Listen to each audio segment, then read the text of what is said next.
नमस्कार। अनसुनी आवाज में आपका स्वागत है। मुसलमानों पर ही नहीं, तराई में लाखों हिंदुओं के ऊपर लटकी है बेदखली की तलवार। इस महत्वपूर्ण विषय पर आज हम चर्चा करेंगे और यह चर्चा इसलिए भी प्रासंगिक हो जाती है जब बनभूलपरा हल्द्वानी के बेदखली के नोटिस और आदेश को सिर्फ मुसलमानों से जोड़कर देखा जा रहा है।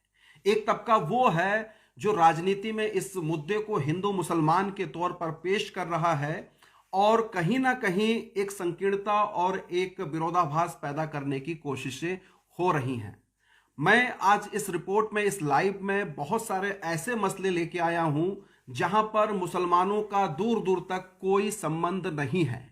वहां की जो आबादी है, जो बेदखली के मसले झेल रही है और आज से नहीं झेल रही है, पिछले कई दशकों से झेल रही है, वो सारे के सारे मसले ज्यादातर हिंदुओं से जुड़े हुए हैं। तो इस लाइव को लाने के पीछे का मकसद मेरा यही है कि जब मकान टूटते हैं, सरकारी फरमान जारी होते हैं, अदालती चीजें होती हैं, नुकसान किसका होता है उसको जाति धर्म संप्रदाय से जोड़कर नहीं देखा जाना चाहिए, जैसा बनभूलपुरा के मामले में करने की कोशिशें हो रही हैं। कहीं ना कहीं जो हिंदुवादी मानसिकता से ग्रसित और कुंठित लोग हैं, जो अराजक लोग हैं, वो माहौल खराब करने की कोशिश कर रहे हैं और ये जताने की कोशिश कर रहे हैं कि बनभूलपुरा पर जो कब्जा था वो अवैध था और उस अवैध कब्जे पर जो लोग काबिज थे वो मुसलमान हैं और वो मुसलमान कहीं ना कहीं देशद्रोही हैं, देशभक्त नहीं हैं। ये बड़ा सवाल है और ये मुद्दा सिर्फ हल्द्वानी बनभूलपुरा से ही नहीं है, बल्कि देश में जब भी इस तरह की कोई सुबगाहट होती है, इस तरीके की चिंगारियां और इस तरीके के एलिमेंट्स जो होते हैं वो आकर आग में घी डालने का काम करते हैं। बहुत सहज और सतर्क होने की जरूरत है और आज मेरी रिपोर्ट से अगर आप सहमत होते हैं तो प्लीज इस रिपोर्ट को जरूर शेयर करिएगा, लाइक कमेंट भी हमको जरूर करिएगा। आपने अगर अनसुनी आवाज के फेसबुक पेज को फॉलो नहीं किया है तो तत्काल कीजिए। आप हमको यूट्यूब पे भी सब्सक्राइब कर सकते हैं। बातचीत की शुरुआत करते हैं। आज 5 जनवरी का दिन है और एक तरीके से इंतजार था आज के दिन का, क्योंकि सुप्रीम कोर्ट में बनभूलपुरा को लेकर बातचीत होनी थी, सुनवाई होनी थी और जो फैसला आया है जस्टिस संजय किशन कौल और अभय ओका की खंडपीठ ने ये आदेश दिए हैं बनभूलपुरा के लोगों के पक्ष में कि फिलहाल कार्रवाई रोक दी जाए, लोगों के अधिकारों का हनन नहीं होना चाहिए और किसी भी विस्थापन से पहले पुनर्वास की तैयारी सरकार और संबंधित विभाग को करनी चाहिए। आज सुप्रीम कोर्ट की ओर से राज्य सरकार और रेलवे को ये आदेश दिए गए हैं, नोटिस दिए गए हैं और अगली सुनवाई जो है वो 7 फरवरी को होनी है। अब बात आती है कि मुसलमानों पर ही नहीं, तराई में लाखों हिंदुओं के ऊपर भी लटकी हुई है बेदखली की तलवार। यह बात मैं क्यों कह रहा हूं?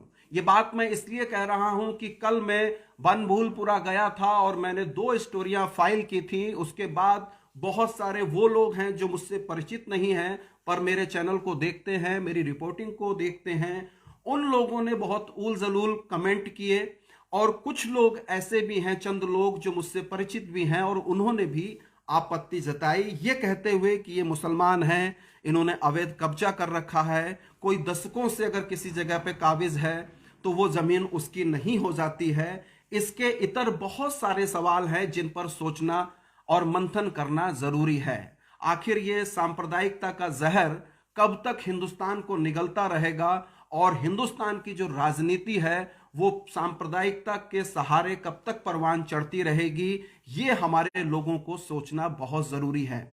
मैं जल्दी जल्दी से उन घटनाओं का जिक्र कर रहा हूं जहां के लोग बेदखली की मार झेल रहे हैं और उसमें अमूमन और बड़ी तादाद जो है वो हिंदुओं की है। मैं तराई जनपद ऊधम सिंह नगर की बात करूंगा और शुरुआत करूंगा उत्तराखंड के मुख्यमंत्री पुष्कर सिंह धामी के गृह क्षेत्र खटीमा से। जी हां, खटीमा में एक इलाका है जो वन भूमि पर काबिज है। सन 1974-75 में खटीमा तहसील के अंतर्गत बग्गा चौवन एक ये इलाका है जहां पर तकरीबन 1000 परिवार हैं। मैं बात कर रहा हूं मुख्यमंत्री पुष्कर सिंह धामी के इलाके की। पुष्कर सिंह धामी खटीमा से 2 बार विधायक रहे और बग्गा चौवन के लोगों ने अपनी फरियाद, अपनी समस्या उनसे कई बार फरियाद लगाई, लेकिन वो समस्या जस की तस बनी हुई है। और आप हैरान होंगे, आप परेशान होंगे कि ये मामला भी बग्गा चौवन का बनभूलपुरा की तरह सुप्रीम कोर्ट में जा चुका है।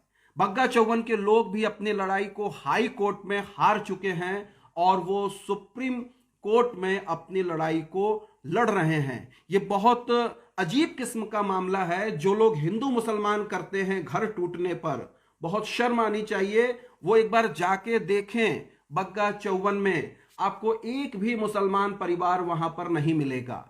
बग्गा चौवन खटीमा का वो इलाका है जो वन क्षेत्र में बसाया गया है। 20 सूत्री मांगों को लेकर जो कार्यक्रम चलाया गया था तत्कालीन सरकार के द्वारा, तब इन लोगों को बसाया गया था 1974-75 में। और जो तत्कालीन सरकार थी, उस सरकार के द्वारा सभी जरूरी चीजें जो सरकार के द्वारा मुहैया करानी चाहिए, वो सारी चीजें उनको मुहैया कराई गई थीं। लेकिन कुछ समय के बाद से लेकर आज तक बग्गा चौवन के जो लोग हैं वो बेदखली की मार झेल रहे हैं।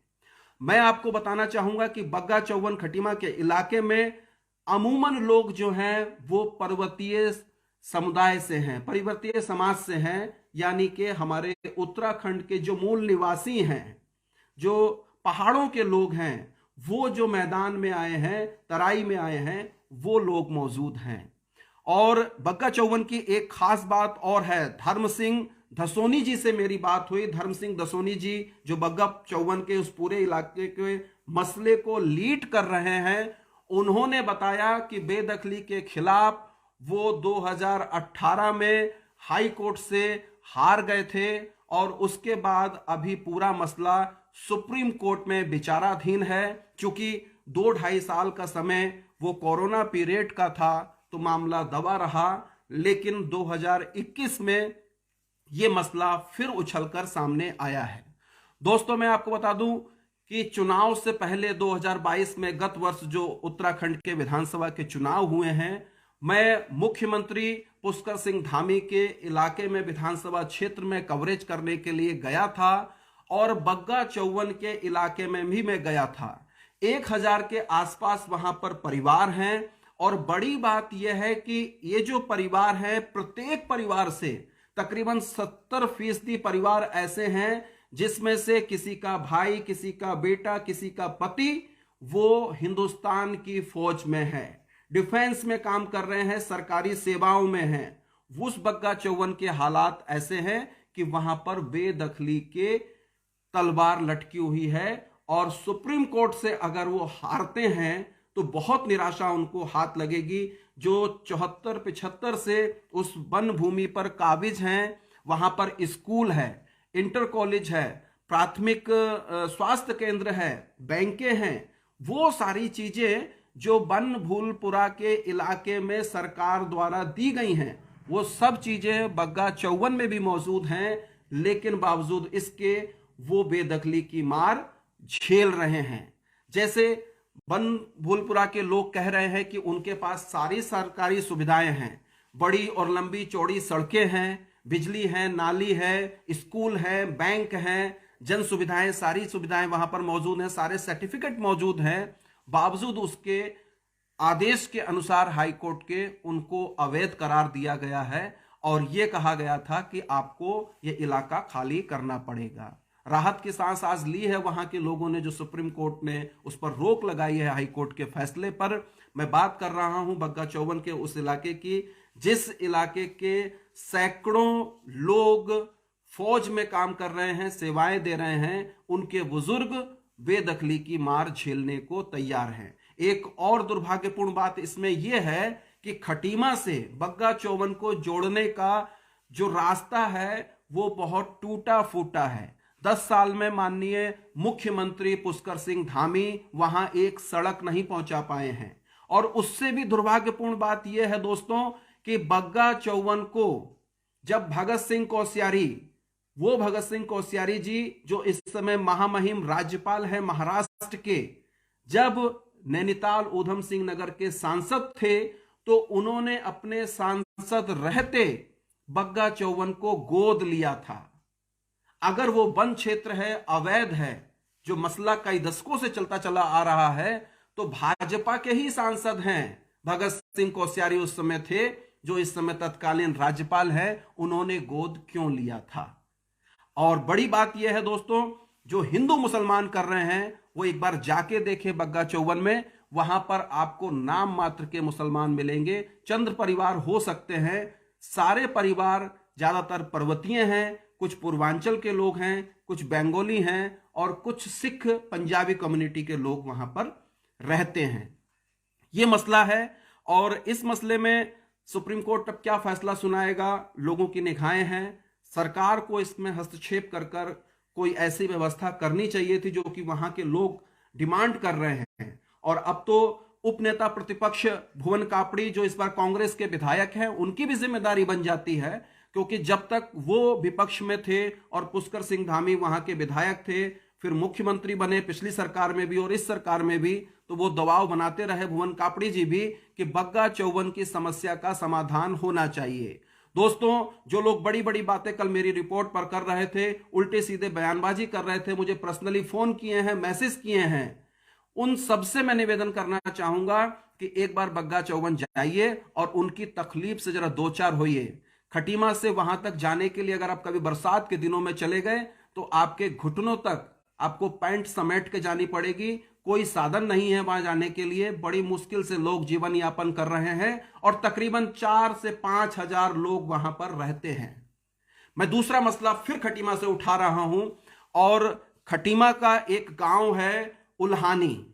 उल्हानी गांव के 48 परिवार हैं और ये 48 के 48 परिवार एक भी मुसलमान नहीं है दोस्तों।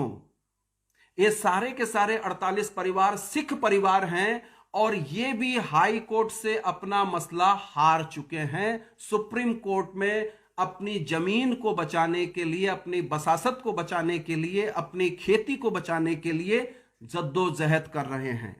ये 48 परिवार कौन है? ये सिख पंजाबी परिवार वो हैं जो 1947 में विभाजन के बाद पश्चिमी पाकिस्तान से हमारे देश यानी कि हिंदुस्तान में, भारत में आए थे और वहां पर वन भूमि पर उनको जमीन दी गई थी खेती करने के लिए, रहने के लिए। तब से वो लोग रह रहे हैं। अभी हमारे देश ने इस बार 75वीं आजादी की वर्षगांठ मनाई थी, लेकिन आजादी के 75 साल बीतने के बाद भी जो 1947 के पीड़ित थे, जो विभाजित थे, जो पश्चिमी पाकिस्तान से विस्थापित होकर आए थे, उनको खटीमा में माननीय मुख्यमंत्री पुष्कर सिंह धामी के खटीमा में अभी भी वो लोग लड़ाई लड़ रहे हैं इस बात की कि उनकी जमीन सुरक्षित रह पाए। क्यों नहीं कोई लोग कुछ बोलते वहां पर? वो लोग भी जितने परेशान बनभूलपुरा के लोग हैं उतने ही परेशान वहां बग्गा चौवन के लोग हैं और उल्हानी के लोग हैं। उल्हानी के जो सज्जन वहां की लड़ाई लड़ रहे हैं, दलजीत सिंह जी ने मुझे बताया कि लोग परेशान हैं, कई पुश्तें उनकी गुजर चुकी हैं, लेकिन बेदखली की तलवार उन पर लटकी हुई है। और ये जो स्थानीय प्रशासन है, जो राजस्व की टीम है और जो राजनीतिक प्रतिद्वंद्विता है कांग्रेस और भाजपा के बीच की, इसी कारण से उन 48 परिवारों का तकरीबन ये जो जमीन होगी वो 250 एकड़ जमीन का मसला है, वो सॉल्व नहीं हो पाया है, हल नहीं हो पाया है।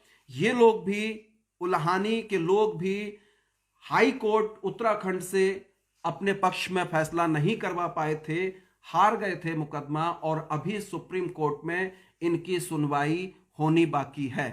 तो दोस्तों, जो लोग मेरी बनभूलपुरा की रिपोर्टों पर आकर हिंदू मुसलमान कर रहे थे, जो मुसलमानों को कह रहे थे खदेड़ देना चाहिए, भगा देना चाहिए, इन्होंने कब्जा कर रखा है, ये पहाड़ को बर्बाद कर देंगे, पहाड़ पर ये लोग चढ़ाई कर रहे हैं, वहां पर कब्जा करने की नीयत है इन लोगों की, तो मैं उन लोगों से कहना चाहूंगा कि ये जो 2 उदाहरण मैंने आपको खटीमा क्षेत्र के दिए हैं, ये सरकारी जमीन है, वन भूमि है। यहां पर रहने वाले लोग नाम मात्र के भी मुसलमान आपको वहां नहीं मिलेंगे। सभी के सभी हिंदू हैं, पहाड़ी हैं, पंजाबी हैं, राय सिख हैं, जट सिख हैं, और पूर्वांचल के लोग हैं, बंगाली लोग हैं वहां पर, और बहुत थोड़ी सी संख्या आपको नेपालियों की भी मिल जाएगी। वो सारे के सारे लोग बेदखली की मार झेल रहे हैं। बात यहां आकर नहीं रुकती है दोस्तों, बात आप आगे बढ़ेंगे तो तराई जनपद ऊधम सिंह नगर हमेशा से जमीनों के मसले में बहुत मुखर रहा है। और जब उत्तराखंड राज्य निर्माण की बात चल रही थी तो एक बड़ा तबका यहां के फार्मरों का ऐसा था जो रक्षा समिति, ऊधम सिंह नगर रक्षा समिति के नाम पर आंदोलन चला रहा था और यह कह रहा था कि उत्तराखंड के भीतर ऊधम सिंह नगर को शामिल नहीं किया जाना चाहिए। किच्छा के पूर्व विधायक राजेश शुक्ला, आप लोगों को ध्यान होगा, जो इस समय भाजपा के बड़े नेता हैं और मुख्यमंत्री के बहुत ही करीबी माने जाते हैं, वो राजेश शुक्ला विरोध कर रहे थे उत्तराखंड में ऊधम सिंह नगर को शामिल करने को लेकर। मसला सिर्फ एक था, जमीन कब्जाने का, और उस समय भी जो पूरे मामले थे वो जमीनों को लेकर ही थे, सीलिंग की जमीनों को लेकर थे, नजूल की जमीनों को लेकर थे, और अंततः उनकी बातें नहीं हुई और ऊधम सिंह नगर उत्तराखंड में शामिल हुआ। मैंने खटीमा के दो मसले आपको बताए। मैं सितारगंज क्षेत्र, जो शक्ति फार्म क्षेत्र है, वहां पर आ रहा हूं। वहां पर भी बंगाली विस्थापित समाज के लोग हैं जो 1947 के विभाजन के बाद सन 51 और 52 में यहां पर आए थे। दिनेशपुर में सबसे पहली वसासत हुई थी, वो दिनेशपुर जहां पर मैं निवास करता हूं, जहां से मैं पत्रकारिता करता हूं। हम प्रेरणा अंशु मासिक पत्रिका भी यहां से निकालते हैं और सभी तरह की सामाजिक, राजनीतिक, सांस्कृतिक गतिविधियों में हमारी हिस्सेदारी रहती है। उस दिनेशपुर में बंगालियों की पहली वसासत पूरे देश भर में हुई, जो 51-52 में यहां पर आए थे। इसके बाद देश के तमाम 22 राज्यों में बंगाली विस्थापितों को बसाया गया। दोस्तों, ये आश्चर्यचकित करने वाली बात होगी आपके लिए, दिनेशपुर क्षेत्र के बंगालियों को सिर्फ जमीन पर मालिकाना हक है। इसके अलावा चाहे रुद्रपुर हो, सितारगंज हो, खटीमा हो, नानकमत्ता हो, काशीपुर हो, और यूपी के जो क्षेत्र है बिजनौर से लेकर पीलीभीत और सूरज फार्म तक, रामपुर का इलाका और बरेली पिक का इलाका, कहीं पर भी बंगाली विस्थापितों को जमीन का मालिकाना हक नहीं है। बिजनौर के क्षेत्र में आप देखेंगे तो नदी के किनारे और वन रेंज में वो लोग रहते हैं, उन पर भी हमेशा बेदखली की तलवार लटकी रहती है, वो भी संदेह के दायरे में रहते हैं। इसी तरीके से शक्ति फार्म का जो इलाका है, जहां से सौरभ बहुगुणा बीजेपी के विधायक हैं इस समय और शिक्षा मंत्री भी हैं सूबे के, जिनके पिताजी 2012 के चुनाव में कांग्रेस के मुख्यमंत्री भी बने, विजय बहुगुणा जी, उन्होंने आश्वासन दिया था कि बंगालियों की जमीन को नियमित कर दिया जाएगा और वर्ग गांव में लेके आया जाएगा, सभी बंगाली विस्थापितों को उनकी जमीन पर मालिकाना हक मिलेगा। लेकिन दुर्भाग्यपूर्ण बात है, अभी तक वो बात पूरी नहीं हो पाई है। ये अलग बात है कि सौरभ बहुगुणा लगातार चुनाव जीतते चले आ रहे हैं, लेकिन लोगों के जो मूल मसले हैं जमीन के, वो सॉल्व नहीं हो पाए हैं। दोस्तों, बंगाली लोग, कोई मुसलमान नहीं है यहां, यदा कदा कुछ मुसलमान हो सकते हैं बंगालियों के बीच में जो रह रहे होंगे, लेकिन 99% लोग बंगाली हिंदू हैं जो शरणार्थी बनकर यहां पर आए थे, विस्थापित बनकर यहां पे आए थे। उनका ना तो ठीक तरीके से पुनर्वास हुआ, ना ही उनकी जमीन पर मालिकाना हक उनको आज तक मिला है, और समय समय पर उनको बांग्लादेशी घुसपैठी कहकर बेइज्जत भी किया जाता रहता है, और सिर्फ वोटों को कलेक्ट करने के लिए उन्हें डराया धमकाया रहते हैं। तो कभी उनके साथ भी ऐसी अनहोनी हो सकती है, क्योंकि बहुत सारे बंगाली समाज के लोग ऐसे हैं जो सड़क के किनारे रहते हैं।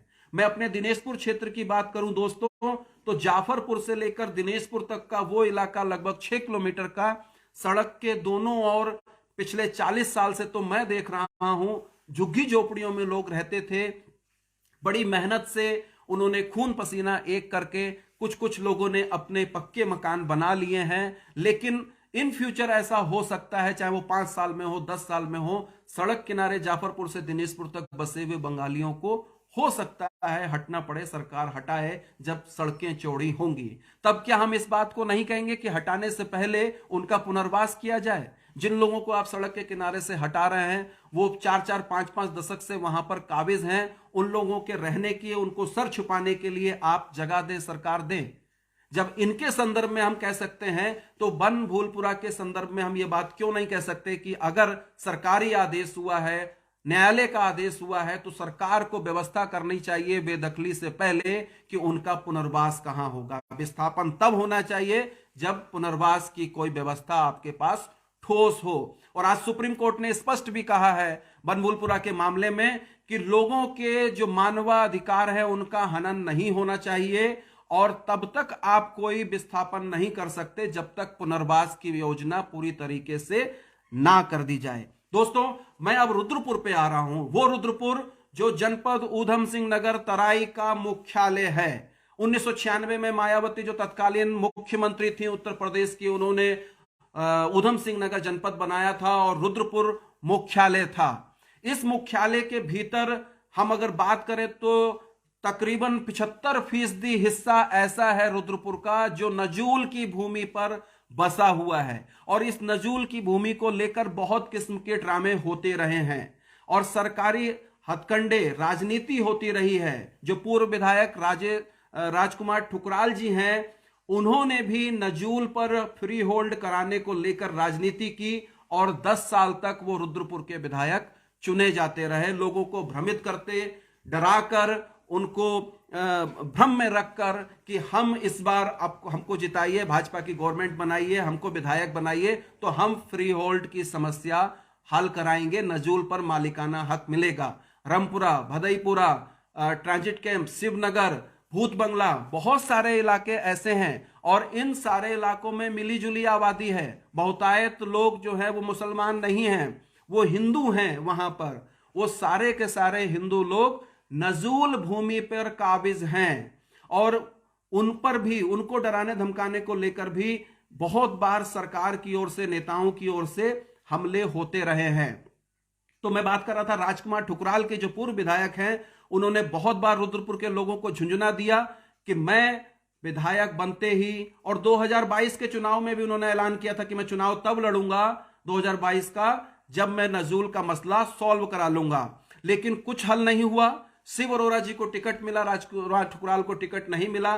शिव अरोरा जी ने भी बहुत दम भरकर और बहुत दावे के साथ इस बात को किया कि नजूल की प्रक्रिया को मैं सरल कराऊंगा, फ्री होल्ड कराऊंगा और जो नजूल की भूमि पर जो लोग काबिज हैं उन लोगों को मालिकाना हक मिलेगा, फ्री होल्ड करा पाएंगे और वो प्लाट जिस जगह पर वो रह रहे हैं वो उनका हो जाएगा। अभी 1 साल होने वाला है, तकरीबन 10 महीने तो हो गए सरकार को बने हुए, शिव अरोरा जी को विधायक बने हुए भी हो गए, लेकिन नजूल के मसले पर उनसे कुछ बोलते नहीं बना है। ना उनसे कुछ बोलते बना है, ना पुष्कर सिंह धामी से कुछ बोलते बना है। वो पुष्कर सिंह धामी जो बनभूलपुरा के मामले में कल अपने फेसबुक अकाउंट पर यह लिख रहे थे कि बनभूलपुरा को शाहीन बाग नहीं बनने दिया जाएगा। जब प्रदेश का मुखिया इस किस्म की बात करता है तो आप समझ सकते हैं कि उन लोगों को ताकत कहां से मिलती है जो हिंदू मुसलमान का कार्ड खेल रहे होते हैं। आखिर इससे फायदा किसको और किस राजनीति को होना है, यह भी सोचना पड़ेगा। तो रुद्रपुर के जो नजूल पर बसे हुए लोग हैं वो बरसों से, दशकों से ये डिमांड कर रहे हैं सरकार से, अपने जनप्रतिनिधियों से कि हमारी पुश्तें गुजर गई, अब इस जमीन पर हमको मालिकाना हक दे दीजिए, इसको हम सरकारी सुविधाएं ले सकें, लोन ले सकें, बैंक के काम हो सकें, कुछ ना कुछ हमारी माली हालत सुधरे, इसके लिए नजूल की भूमि पर हमको पट्टे दे दीजिए। लेकिन नहीं हो पा रहा है। ताजा मसला मैं पिछले 1 महीने का आपको बता रहा हूं। रुद्रपुर का एक इलाका है फाजलपुर मेहरोला। फाजलपुर मेहरोला, मुझे विक्रांत सक्सेना जी जो एडवोकेट हैं और वो उसी इलाके के हैं, पीड़ित क्षेत्र से आते हैं, उन्होंने मुझको बताया कि तकरीबन फाजलपुर मेहरोला में 180 एकड़ के आसपास का मसला है, जहां पर तकरीबन 8000 के आसपास परिवार निवास करते हैं और ये मिली जुली आबादी है। लेकिन यहां पर भी हिंदू बहुसंख्यक हैं, मुसलमान कम हैं, हिंदू ज्यादा हैं, पूर्वांचल के लोग हैं, देसी लोग हैं, पंजाबी लोग हैं, कायस्थ लोग हैं, अन्य लोग हैं फाजलपुर मेहरोला में। और अगर इनकी आबादी की हम बात करें तो आबादी इन 8000 परिवारों की तकरीबन 55 से 60 हजार के बीच में बनती है। पिछले दिनों सैकड़ों लोगों को नोटिस दिए गए और उनको भी कागज चेक कराने के लिए कहा गया। अभी ये पिछली सरकारों का नया रूटीन आया है, ये नया ट्रेंड आया है कि हर बात के लिए कागज चेक कराना है, हर बात के लिए कागज चेक कराना है। कागज ना हुए मतलब उनको आपको अपने हाथ में, मुट्ठियों में और जेब में भर के चलना है हर चीज के लिए कि मैं अपनी आइडेंटिटी रखता हूं अपने पास, हमेशा कागज होने चाहिए। कागजों पर टिकी ये सरकार कैसे और किस तरीके से काम कर रही है, लोगों को सोचना होगा। तो फाजलपुर मेहरौला का ये मसला, 8,000 परिवार लोग हैं जो बेदखली की मार अभी तक झेल रहे हैं। और ये लोग वो हैं जिन्होंने, बहुत सारे लोगों ने रजिस्ट्रियां करा ली हैं, रजिस्ट्रियां हो गई हैं, राजस्व को टैक्स दिया है, हाउस टैक्स भरते हैं, बिजली पानी हर तरीके का टैक्स वो भरते हैं फाजलपुर मेहरौला के, लेकिन अभी भी सैकड़ों परिवारों को नोटिस दिया गया है। और मैं आपको बता दूं कि 1 महीने पहले फाजलपुर मेहरौला के हजारों लोग इकट्ठा हुए थे, उन्होंने पंचायत की थी, अनसुनी आवाज पे हमने भी रिपोर्ट लाइव किया था और उस इलाके के लोगों की बातचीत को आप लोगों के सामने रखा था। और उस पंचायत में भी रुद्रपुर के विधायक शिव अरोरा जी आए थे और उन्होंने आश्वासन दिया था कि किसी को भी उजड़ने नहीं दिया जाएगा, किसी के खिलाफ कोई कानूनी कार्रवाई नहीं होगी। ये बात तो पिछले कई दशकों से फाजलपुर मेहरौला के लोग सुन रहे हैं, लेकिन हल क्या होगा, समाधान क्या होगा, ये उन्होंने भी नहीं बताया। हल और समाधान की ओर नहीं बढ़ते हैं। शायद ऐसा लगता है कि चुनाव से पहले ठीक ये जिन बाहर निकल कर आता है जमीन का और फिर वोटों को एक दिशा में इकट्ठा कर कर वो आपस में फिर शांत हो जाता है। तो फाजलपुर मेहरौला के भी 8,000 लोग हैं जिसमें बड़ी तादाद हिंदुओं की है, वो भी बेदखली की मार झेल रहे हैं। जो लोग हिंदू मुस्लिम का कार्ड बनबुलपुरा में कर रहे थे, जिन्होंने मुझे व्यक्तिगत फोन किए, मैसेज किए और मेरी पोस्ट पे, मेरी रिपोर्ट पर आकर उल्टे सीधे कमेंट किए हैं, वो लोग, जो मैंने ये लंबी फहरिस्त गिनाई है खटीमा से लेकर रुद्रपुर तक की, आइए और देखिए कि वहां के लोगों की स्थिति क्या है। दोस्तों, एक उदाहरण और दूंगा मैं, उसके बाद अपनी बात को समाप्त करूंगा। और इस निवेदन के साथ कि ये हिंदू मुसलमान का कार्ड, ये जातीय सांप्रदायिक झगड़े आखिर हिंदुस्तान को, उत्तराखंड को कहां ले जाएंगे, इंसानियत भी कोई चीज है या नहीं, इस पर हमको सोचना पड़ेगा। गदरपुर इलाके का एक उत्तर प्रदेश और उत्तराखंड का सीमावर्ती इलाका है सकेनिया, और सकेनिया में कंबोज बिरादरी के लोग रहते हैं। वो कंबोज जो ऊधम सिंह कंबोज के नाम से, जिनको शहीद ऊधम सिंह कहते हैं और जिनके नाम पर हमारे ऊधम सिंह डिस्ट्रिक्ट का नाम भी है, उसके जो वंशज हैं, उनके जो जातियों के लोग हैं, वो सकेनिया और आसपास के गांव में रहते हैं। ये सारे के सारे लोग भी 1947 के विभाजन के बाद इस इलाके में आए थे और उत्तर प्रदेश और उत्तराखंड के बॉर्डर के वन क्षेत्र के इलाके में ये लोग रहते हैं और तब से लेकर 75 सालों से अब तक लगातार खेती कर रहे हैं, लेकिन किसी एक को भी मालिकाना हक नहीं है। हमेशा वन विभाग की ओर से नोटिस और कुछ ना कुछ होता रहता है और वो लोग डिमांड कर रहे हैं। जब हम आजादी के 75 साल सेलिब्रेट कर चुके हैं, लेकिन जो उस समय के पीड़ित थे, उनके परिवार वालों को आज भी हम रिलीव नहीं कर पाए हैं। उनको हम कोई व्यवस्था उनके अधिकारों की, उनके सम्मान की और उनके जीवन यापन के लिए हम लोग कुछ नहीं कर पाए हैं। इस पर सोचना पड़ेगा। सकेनिया के वो सैकड़ों कंबोज बिरादरी के लोग आज भी ये डिमांड कर रहे हैं। मैंने 31 जुलाई को ऊधम सिंह के शहीदी दिवस पर उस लाइव को किया था, उस इलाके में जाकर उनकी तकलीफ को रखा था और वो लोग एक ही डिमांड कर रहे हैं कि हमारी जो जमीन, जिसको हम जोत बो रहे हैं वर्षों से, जहां पर हम रह रहे हैं, वो हमारे हक में होनी चाहिए, जमीन जोतने वाले की होनी चाहिए और हम 70-75 साल से यहां पर काबिज हैं, तो लिहाजा ये जमीन हमारे पक्ष में होनी चाहिए। खेती वो कर रहे हैं लेकिन जमीन पर मालिकाना हक नहीं है। दोस्तों, बाजपुर का मसला तो आपको पता होगा, आधा का आधा बाजपुर शहर वो उजड़ने को तैयार था और सरकार ने, जो पिछली सरकार थी पुष्कर सिंह धामी जी की सरकार, चुनाव से ठीक पहले जाते जाते उन्होंने एक आदेश जारी किया था, लेकिन वो आदेश भी अभी वहां के बाजपुर के लोगों को सुरक्षित नहीं कर पाया है, क्योंकि ठंडे बस्ते में मामला जरूर है लेकिन वो जिन्न पूरी तरीके से खत्म नहीं हुआ है, समाधान नहीं हुआ है। तो दोस्तों, ये सारे मसले जो मैंने घटनाक्रम आपको गिनाए, वो इसलिए गिनाए कि सिर्फ मुसलमानों की बात नहीं है, सिर्फ बनभूलपुरा की बात नहीं है, ये बात लाखों हिंदुओं की भी है जो बेदखली की तलवार तराई में लेकर जीवन यापन कर रहे हैं, जिनकी पुश्ते दर पुश्ते आगे बढ़ रही हैं, लेकिन एक डर, एक आशंका हमेशा बनी रहती है कि वो जिस जगह पर है वो जगह उनकी है या नहीं है। इस डर से कैसे बाहर निकलेंगे? चाहिए सरकार को ये कि जितनी भी जमीन पर जहां जो काबिज है, अगर वहां पर सरकार का कुछ ऐसा उपयोगी उपक्रम होना है जो बहुत जरूरी है, तो जिन लोगों को हटाया जाना चाहिए उनके पुनर्वास की समुचित व्यवस्था की जाए, उनको सम्मानजनक दूसरी जगह शिफ्ट किया जाए, उसके बाद उस जमीन का अधिग्रहण होना चाहिए। और अगर नहीं है तो जिस जगह पर जो काबिज है उसको उसका मालिकाना हक मिलना चाहिए। उनको उजाड़ने की बात तो सपने में भी ख्याल में नहीं आनी चाहिए, क्योंकि किसी को अगर आप कुछ दे नहीं सकते तो लेने का अधिकार भी नहीं है, मान्यवर। और जो लोग सिर्फ हिंदू मुसलमान का कार्ड खेल रहे हैं, इन लोगों से बहुत सतर्क रहने की जरूरत है। ये मानसिक रूप से बीमार लोग हैं, अराजक लोग हैं, और ये समाज को दिग्भ्रमित करने के लिए आगे बढ़ रहे हैं। और ये राजनीति सिर्फ हल्द्वानी, रुद्रपुर या तराई उत्तराखंड में नहीं चल रही है, बल्कि पूरे देश में ऐसी राजनीति चल रही है जो देश को खंडित करने की ओर आगे बढ़ रही है। दोस्तों, बनभूलपुरा वो इलाका है जहां पर 80% लोग मुसलमान हैं और तकरीबन 20% लोग हिंदू हैं। अगर बनभूलपुरा टूटता तो उसमें मस्जिद भी टूटती, मंदिर भी टूटते। साझा सांस्कृतिक विरासत की एक मिसाल है बनभूलपुरा। और एक खासियत यह है कि बनभूलपुरा से ही हल्द्वानी संचालित होती है, क्योंकि ये श्रमशील लोगों का इलाका है। सारा मजदूर आपको इस इलाके में मिलता है, सारे मैकेनिक आपको इस इलाके में मिलता है। आपको अपने पानी की टोटी सही करानी है तो बनभूलपुरा से आप मजदूरों को, मिस्त्री को, मैकेनिक को लेकर जाएंगे। छोटे बड़े जो हथकरघा और हाथ से निर्मित उद्योग हैं वो सारे बनभूलपुरा में होते हैं।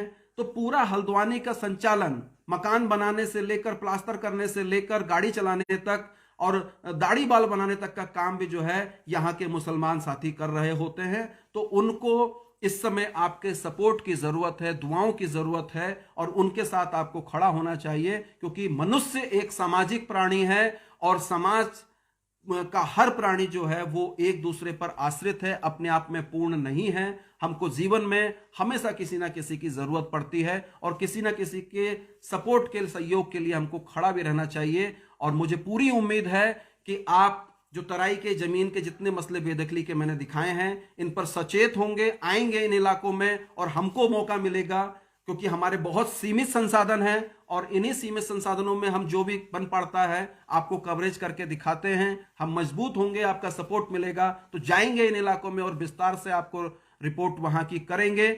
आप कौमी एकता के संदेश को बनाए रखें, नफरत की राजनीति को छोड़ें, और जो समाज में जहर घोलने वाले लोग हैं उनको नेस्तनाबूद करें, उनको बेनकाब करें। जय हिंद दोस्तों, जय उत्तराखंड।